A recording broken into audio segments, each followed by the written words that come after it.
मित्रों, भगवान शिव ने बताया, स्त्री के कौन सा फूल सूंघने मात्र से ही उसे पुत्र की प्राप्ति होती है। एक समय की बात है, भगवान भोलेनाथ कैलाश पर्वत पर बैठे हुए थे।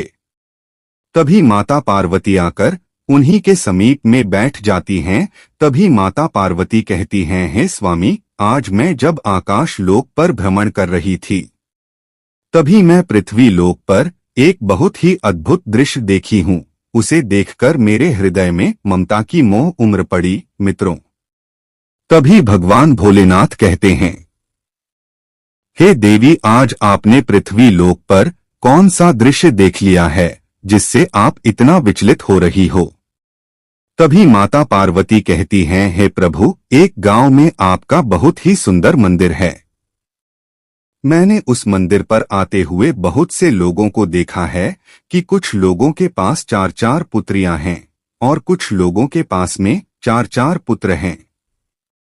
तो हे प्रभु, जिन लोगों के पास में पुत्र नहीं है, केवल पुत्रियां हैं, वह अपने वंश को बढ़ाने के लिए बहुत ज्यादा दुखी हैं।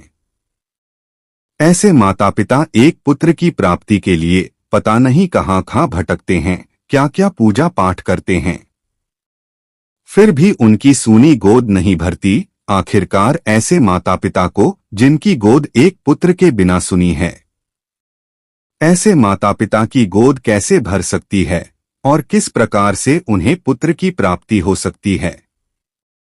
तो हे प्रभु, कृपया आप इसके बारे में मुझे बताएं। तब भगवान भोले बाबा कहते हैं, हे देवी पार्वती, आज मैं तुम्हें एक ऐसे फूल के बारे में बताऊंगा जिसके मात्र सूंघने से ही पुत्र की प्राप्ति हो जाती है। मित्रों, फिर माता पार्वती कहती हैं, हे प्रभु, यदि ऐसी बात है तो मुझे उस फूल के बारे में आप जरूर बताइए। वह कौन सा फूल है जिसके सूंघने मात्र से ही पुत्र की ही प्राप्ति हो जाती है। मित्रों, फिर आगे माता पार्वती कहती हैं, हे स्वामी, आप बताइए वह फूल कौन सा है और उसे किस प्रकार से प्राप्त करना चाहिए तथा उसे किस प्रकार सूंघना चाहिए। तभी भगवान भोले बाबा कहते हैं, हे देवी पार्वती, यह सब जानकारी मैं तुम्हें एक छोटी सी कथा सुना करके देता हूँ, जिसे सुनने के बाद आपको आपके प्रश्न के उत्तर मिल जाएंगे। मित्रों, फिर आगे भगवान शिव कहते हैं, हे देवी, जो भी मनुष्य इस कथा को पूरे ध्यान और मन लगाकर सुनता है, वह भी जान जाता है कि वह कौन सा फूल है जिसे सूंघने में मात्र से ही पुत्र की ही प्राप्ति होती है। तभी माता पार्वती कहती हैं, हे स्वामी, आप इस कथा को मुझे अति शीघ्र सुनाइए, क्योंकि मैं यह जानना चाहती हूँ आखिरकार वह फूल कौन सा है और उस फूल का नाम क्या है जिसको सूंघने मात्र से ही पुत्र की प्राप्ति हो जाती है।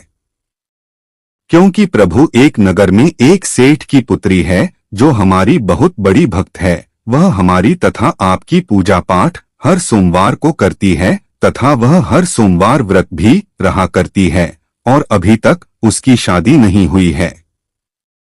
और वह अपने पिता और अपनी बहनों की हालत देखते हुए पुत्र की अभिलाषा रखते हुए काफी बरसों से परेशान है कि जब उसकी शादी हो जाए तो उसके मन की मुराद अवश्य पूरी हो और उसे पुत्र की प्राप्ति हो।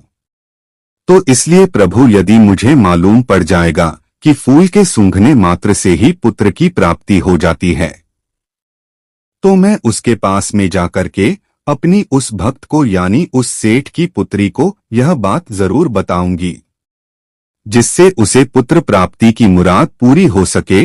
मित्रों, फिर आगे भगवान शिव माता पार्वती से कहते हैं, हे देवी, आज आपने स्त्रियों तथा पुरुषों के लिए बहुत ही महत्वपूर्ण प्रश्न किया है। इस प्रश्न में स्त्रियों और पुरुषों के जीवन भर का लाभ छुपा हुआ है। तो हे प्रिय पार्वती, अब मैं उस कथा को सुनाने जा रहा हूँ, आप पूरे ध्यान और मन से सुनना। फिर माता पार्वती कहती हैं, ठीक है प्रभु, आप कथा को आरंभ करिए, मैं पूरे मन और ध्यान से सुनूंगी। मित्रों, फिर भगवान शिव कथा को सुनना आरंभ करते हैं और कहते हैं, हे देवी पार्वती, एक बार की बात है, एक किसान था, उसके 6 बेटियां थीं और 5 बेटियों की शादी हो चुकी थी। छठवीं बेटी जो माता पार्वती और शिवजी की उपासक थी, उसकी अभी शादी नहीं हुई थी। वहीं जिन 5 बेटियों की शादी हो गई थी, उन 5 बेटियों को पुत्री थी। किसी को पुत्र नहीं था। छठवीं, जो सबसे छोटी बेटी थी, अभी तक उसकी शादी नहीं हुई थी। किसान इस बात को लेकर बड़ा चिंतित रहता था कि अभी तक 5 बेटियों को कोई पुत्र नहीं हुआ है। लगता है कि छठवीं बेटी को भी कोई पुत्र नहीं होगा। साथ ही किसान के मन में एक विचार और आता था, और वह चिंता में रहता था कि ना तो मुझे ही पुत्र की प्राप्ति हुई और न मेरी 5 पुत्रियों को ही पुत्र की प्राप्ति हुई, और छठवीं पुत्री की शादी होने के बाद में इसे भी कहीं पुत्र की प्राप्ति नहीं हुई, तो मैं संसार में कैसे मुंह दिखाऊंगा? लोग पता नहीं मेरे बारे में क्या सोचेंगे। वहीं वह किसान जो था, जब भी जंगल में काम करने जाता था तो अपनी मदद के लिए अपनी सबसे छोटी बेटी को भी अपने साथ में लेकर जाता था। एक दिन किसान को काम करते करते समय ज्यादा हो गया और धूप निकल आई, गर्मी पड़ने लगी। दिन गर्म हो गया तो किसान ने अपने कपड़े उतार दिए और घास में डाल दिए। जब उसका काम खत्म हो गया तो किसान ने अपनी बेटी से अपने कपड़े लाने के लिए कहा, और जैसे ही किसान की सबसे छोटी बेटी किसान के कपड़ों को उठाने के लिए घास के पास में पहुंची तो उसने क्या देखा कि वहां पर एक सर्प पड़ा हुआ था। वह उस सर्प को उठाना नहीं चाहती थी, इसलिए वह वापस अपने पिता के पास गई और उससे पूछा कि उसे क्या करना चाहिए।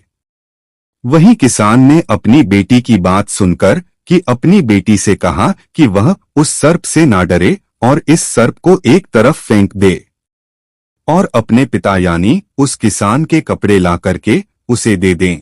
और ऐसा कह करके किसान जो था अपने घर चला गया। मित्रों, फिर आगे भगवान भोलेनाथ माता पार्वती को कथा सुनाते हुए कहते हैं, हे देवी पार्वती। फिर उसकी बेटी भी किसान के पीछे पीछे घर आ गई।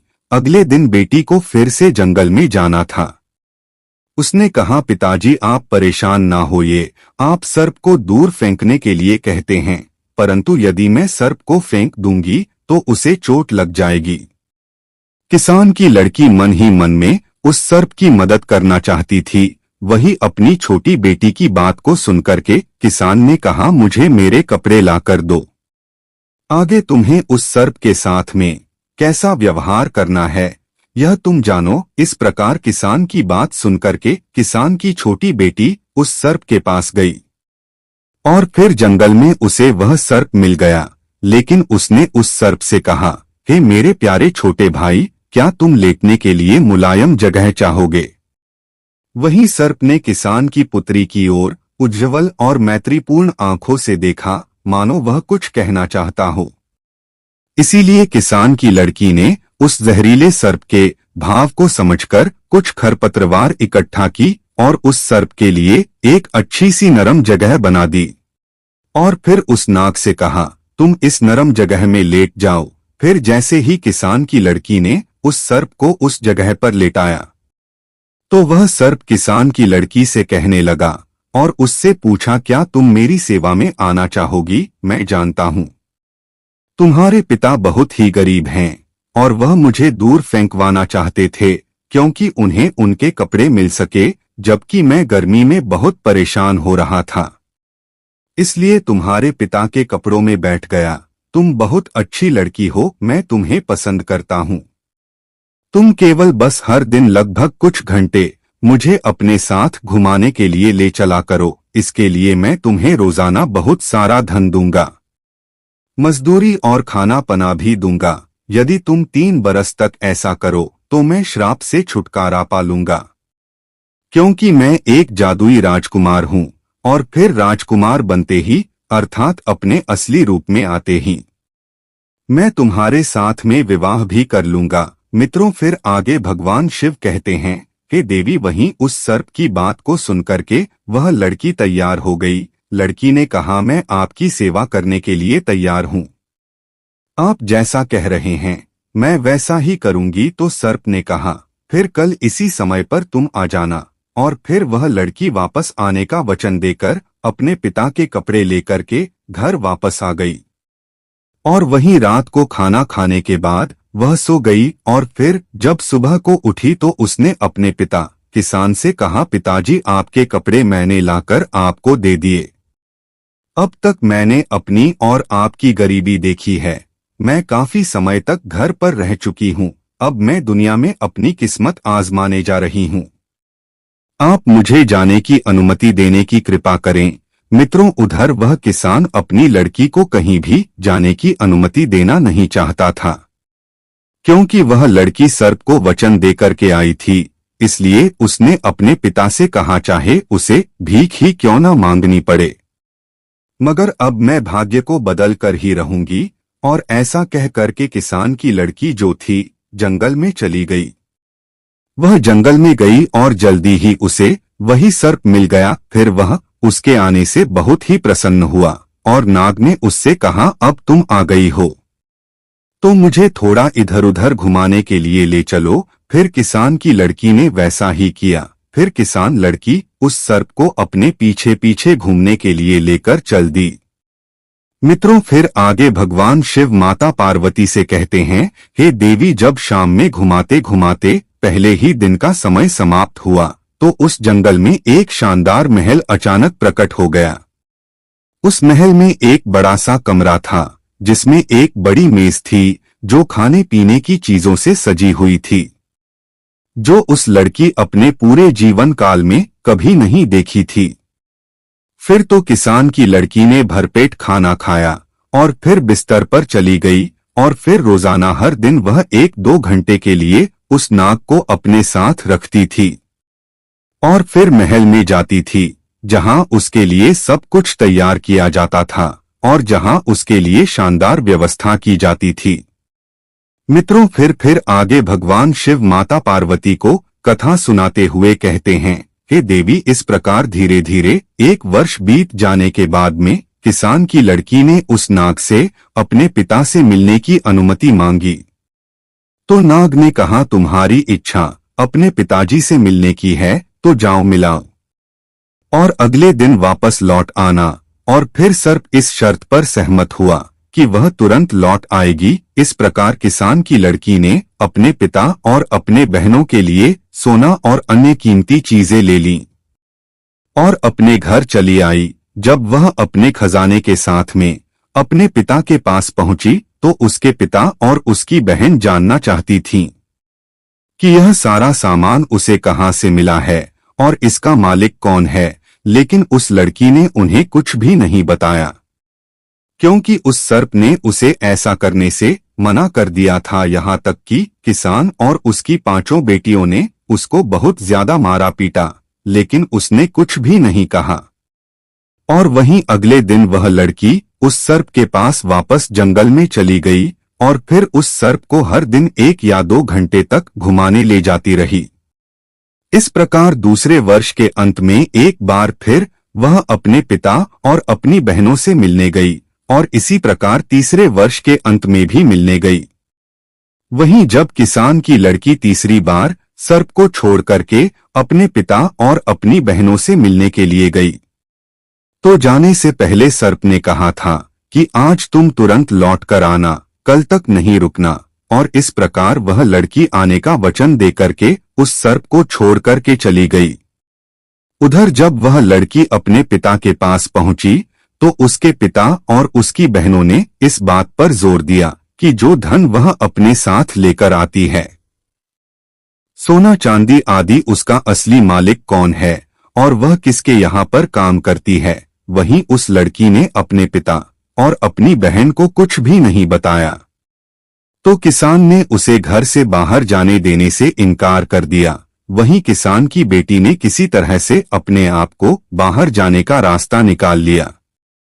आखिरकार उसने जोर लगा करके खुद को अलग कर लिया, लेकिन जब तक वह जंगल में लौटी तब तक बहुत देर हो चुकी थी। सर्प अब वहां पर नहीं था। मित्रों, दुख की बात तो यह थी कि उसने हर जगह देखा, लेकिन वह महल भी वहां से गायब हो गया था और सर्प भी वहां से गायब हो गया था, क्योंकि जब वह दूर थी, अर्थात अपने पिता के घर में थी, तो उस सर्प के 3 वर्ष पूरे हो चुके थे और 3 वर्ष पूरे होने पर उसका जादू टूट चुका था और वह सर्प वापस एक राजा के रूप में बदल गया था और फिर वह अपने राज्य को वापस चला गया था। उधर उस नाग को जंगल में नापा करके वह लड़की बहुत परेशान होने लगती है और सोचने लगी शायद मेरे पिता और मेरी बहनों ने मुझे घर पर ना रोका होता तो शायद आज वह सर्प मेरे पास होता। फिर तो लड़की ने उस नाग को दुनिया भर में खोजने का फैसला किया और ढूंढते ढूंढते रास्ते में वह जंगल में एक झोपड़ी के पास पहुंची जहां पर एक बूढ़ी औरत रहती थी। फिर उसने रात के लिए आश्रय मांगा और बुढ़िया को सारी बात बताई। फिर बुढ़िया ने उसका मित्रवत ढंग से स्वागत किया और अगले दिन बुढ़िया ने 3 सेब दिए और उसने उसे बताया कि पहले सेब में एक सोने की तकली है, दूसरे सेब में सोने की सूत की रील है और तीसरे सेब में एक सुनहरा चरखा है और उसे बताया कि वह सबसे पहले किससे मिलेगी और उसे क्या करना है जिससे वह राजा तक पहुंच सके। वहीं लड़की ने मित्रतापूर्ण वृद्ध महिला को धन्यवाद दिया और वहां से आगे बढ़ गई। इस प्रकार किसान की लड़की तीनों सेबों को लेकर के आगे निकल पड़ी। इस प्रकार कई दिनों के बाद में बहुत दूर चलने के बाद जब वह एक कांच के पहाड़ पर पहुंची, वह नहीं जानती थी कि वह इसे कैसे पार कर सकती है। पहाड़ में बहुत ज्यादा फिसलन थी जिससे कि वह हमेशा नीचे की ओर फिसलती थी।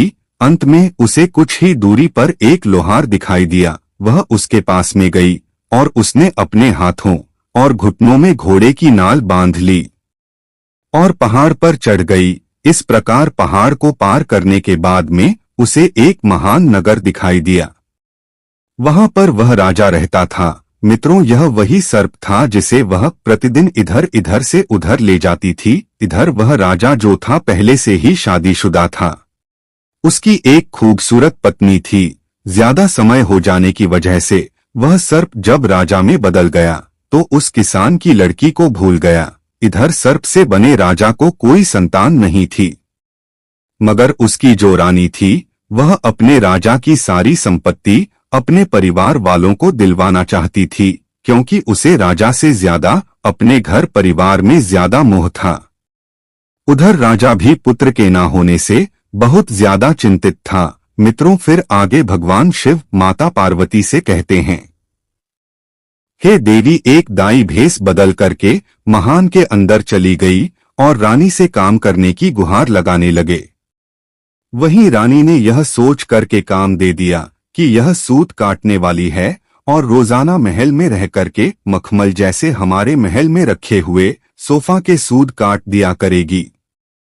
इस प्रकार जब किसान की लड़की ने पहले दिन बाला सेब खोला जो जंगल की बूढ़ी औरत ने उसको दिया था, तो उसमें से सोने की तकली निकली और जब रानी ने उस तकली को देखा तो उसे बहुत पसंद आई।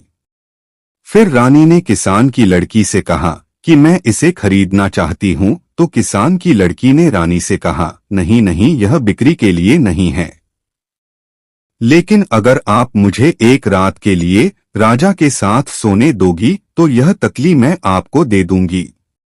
वही सोने की तकली रानी को बहुत पसंद थी, इसलिए रानी ने सोचा और वादा किया, ठीक है, तुम मुझे तकली दे दो, आज रात को मैं तुम्हें राजा के पास सोने की अनुमति दे दूंगी। फिर क्या था मित्रों, जैसे ही शाम हुई तो रानी ने राजा को नींद की दवा दे दी और इस प्रकार राजा जो था गहरी नींद में सो गया। फिर राजा के सो जाने के बाद में रानी किसान की लड़की को राजा के शयन कक्ष में ले गई और छोड़ करके चली आई। उधर किसान की लड़की राजा के पास जाकर के बिस्तर के पास बैठ गई और फूट फूट करके रोने लगी। अब मुझे पता है कि कृतज्ञता दुनिया का चलन है। उसने कहा कि 3 साल तक मैं तुम्हें सर्प के रूप में खोज रही थी। तुम्हारी खातिर मुझे अपने पिता और बहनों से मार और कठोर शब्द मिले कांच के पहाड़ पर चढ़ने के लिए। मेरे हाथों और घुटनों में घोड़े की नाल बांधी गई और अब तुम सब कुछ भूल गए हो कि आपने मुझसे शादी का वादा किया था और यहाँ तो आप अपने पत्नी के साथ में सुखपूर्वक जीवन बिता रहे हो। आपने मेरा बिल्कुल भी इंतजार नहीं किया।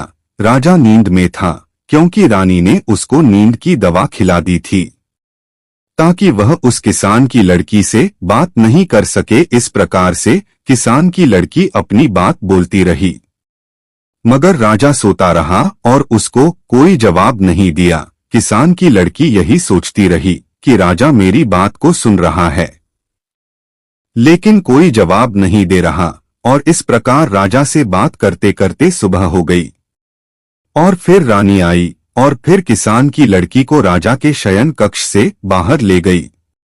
राजा इतनी गहरी नींद में था कि उसे कुछ भी समझ नहीं आया। मित्रों, फिर आगे भगवान शिव माता पार्वती को कथा सुनाते हुए कहते हैं, हे देवी, इस प्रकार किसान की लड़की ने दुखी होकर दूसरा सेब लिया, उसे तोड़ा और उसमें से सुनहरे धागे की रील निकाल ली।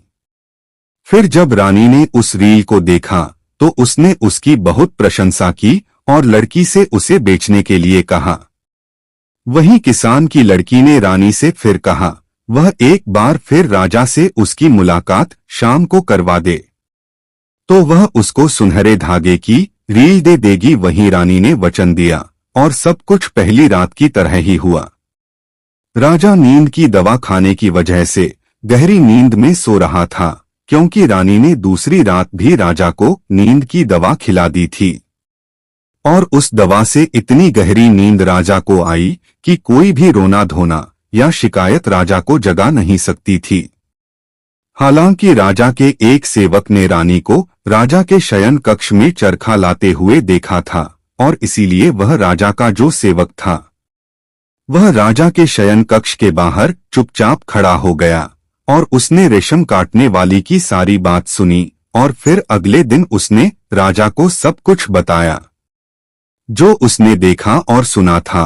मित्रों, फिर आगे भगवान शिव कहते हैं, हे देवी रानी, इस प्रकार जब राजा को मालूम पड़ गया कि जब मैं सर्प था और एक लड़की ने जो किसान की लड़की थी मेरी बहुत सेवा की और मैंने उससे शादी का वादा किया था, आज वह मुझे ढूंढते हुए मेरे महल तक आ गई है। मुझे उससे मिलना चाहिए। मित्रों, लेकिन राजा क्या कर सकता था। सुबह होते ही रानी जो थी उस किसान की लड़की को राजा के शयन कक्ष से बाहर ले गई थी। इधर तो राजा किसान की लड़की से मिलने के बारे में सोच रहा था और उधर किसान की लड़की ने अपना आखिरी सेब खोला, वह सुनहरे चरखे वाला था। वहीं जब रानी ने इस बार सुनहरा चरखा देखा तो उसने कहा यदि वह उसको सोने का चरखा दे दे तो वह इस रात को भी राजा के साथ उससे सोने देगी। वहीं किसान की लड़की मान गई और उस शाम रानी ने एक बार फिर अपने राजा को नींद की दवा दी। लेकिन इस बार राजा सचेत था क्योंकि इस बार सेवक के द्वारा उसे सारी बात मालूम पड़ चुकी थी। वहीं राजा ने इस बार दवा पीने का केवल नाटक किया, उसने चुपके से दवा को फेंक दिया और फिर लेट गया और सोने का नाटक करने लगा। वहीं जब राजा सो गया तो रानी जो थी किसान की लड़की को यानी सूत काटने वाली को राजा के शयन कक्ष में लेकर आ गई। लड़की उदास होकर के राजा के बिस्तर के पास में गई और वहीं पर खड़ी होकर फूट फूट कर रोने लगी और कहने लगी, अब मुझे पता चला है कि कृतज्ञता दुनिया का चलन है। 3 साल तक मैंने तुम्हारी सर्प के रूप में खातिर की, मुझे अपने पिता और बहनों से मार और कठोर शब्द मिले। कांच के पहाड़ पर चढ़ने के लिए मेरे हाथ और घुटनों में घोड़े की नाल बंधी थी और तुम यह सब कुछ भूल गए और रानी के साथ में रह करके सुखपूर्वक जीवन जी रहे हो। अब मेरा क्या होगा। मित्रों, फिर आगे भगवान शिव कहते हैं, हे देवी, इस बार राजा चुपचाप हर बात सुनता रहा लेकिन सोने का नाटक करता रहा। वहीं राजा ने मन में विचार किया कि एक मेरी रानी है, वह है जिसके लिए मैं इतना प्यार करता हूँ और वह मेरी संपत्ति को अपने मायके वालों को देना चाहती है, मुझे सम्मान तक नहीं देती। और एक यह गरीब किसान की लड़की है जो मुझे ढूंढते हुए यहाँ तक आई और जब मैं सर्प के रूप में था तो उसने मेरी जी जान से सेवा की। फिर तो राजा ने ऐसा सोच करके अगले दिन एक बड़े उत्सव के भोजन का आदेश दिया। और उसने रेशम काटने वाली महिला को यानी उस किसान की बेटी को अपने दाहिनी ओर जगह लेने के लिए आमंत्रित किया और फिर भरे दरबार में राजा ने किसान की लड़की के साथ में शादी की और सभी ने भोज ग्रहण किया। वहीं शादी होने के बाद में पहली रात को जब किसान की लड़की सो रही थी, वह लक्ष्मी जी की उपासक थी और पुत्र की कामना मन में लेकर के रात को सो रही थी। उसी समय लक्ष्मी जी उसके सपने में आईं और उससे कहा, बेटी तुम चिंता मत करो, आज मैं तुम्हें एक ऐसे फूल के बारे में बताती हूँ जिस फूल को मासिक धर्म पूरा होने के बाद में जो भी स्त्री इस फूल को सूंघ लेती है और सूंघने के बाद में मिलन करती है और जब गर्भ धारण होता है तो निश्चित ही उसे पुत्र की प्राप्ति होती है। वहीं माता लक्ष्मी जी ने किसान की लड़की से आगे कहा कि हे बेटी, शाम को सूर्यास्त के समय बगीचे के उत्तर पश्चिम कोने में लाल गुलाब और सफेद गुलाब के फूलों की टहनी को, जिस पर सुंदर साफ और पूर्ण विकसित गुलाब लगा हो, एक थाली से ढक देना चाहिए और अगली सुबह सूर्योदय के समय उसे हटा देना चाहिए और फिर लाल गुलाब को सूंघ करके पति के साथ में संबंध बनाने पर पुत्र की प्राप्ति एवं सफेद फूलों को सूंघ करके संबंध बनाने से पुत्री की प्राप्ति होती है। मित्रों, फिर आगे भगवान शिव माता पार्वती से कहते हैं, हे देवी, आप अपनी उस भक्त को बता देना, उसे ऐसा ही करना है। यदि उसे पुत्र चाहिए तो लाल गुलाब को सूंघना है। फिर ध्यान यह रहे कि धोखे में दोनों गुलाब के फूलों को नहीं सूंघना चाहिए। मित्रों, इस प्रकार उस किसान की लड़की ने राजा को अपने सपनों वाली उस बात को बताई। फिर राजा ने सुंदर से बगीचे में एक सफेद गुलाब और एक लाल गुलाब का पौधा लगवाया। फिर जब उन पौधों पर फूल आए तो राजा ने एक सफेद फूल वाली टहनी को और एक लाल फूल वाली टहनी ली और उसे उल्टा करके रात में दबा दिया। वहीं सुबह रानी ने मासिक धर्म से निवृत्त होकर के यानी किसान की लड़की ने मासिक धर्म से निवृत्त होकर के स्वच्छ होने के बाद में लाल रंग के फूल को सूंघ लिया और राजा के साथ में संबंध स्थापित किए, जिससे रानी को गर्भ धारण हुआ और समय पूरा होने पर रानी को एक पुत्र की प्राप्ति हुई। फिर तो राजा ने खुशी के मारे पूरे राज्य में खुशी के नगाड़े बजवा दिए, मिठाइयां बंटवा दी। इतना ही नहीं, किसान की लड़की ने किसान को यानी अपने पिता को भी यह बात बताई और अपनी बहनों को भी फूल वाली बात बताई। यहाँ तक कि राजा की पहली रानी को भी उसने यह फूल सूंघने वाली बात बताई। फिर तो सभी को पुत्र की प्राप्ति हुई और जिसने पुत्री चाही उसे पुत्री की भी प्राप्ति हुई। मित्रों, फिर आगे भगवान शिव माता पार्वती से कहते हैं, हे देवी, इस प्रकार से उनके घर में सबके जीवन में सुख की अनुभूति होने लगी और इस तरह से उन सबको पुत्र की प्राप्ति हो गई और फिर उसके परिवार में सभी का जीवन खुशियों से भर गया।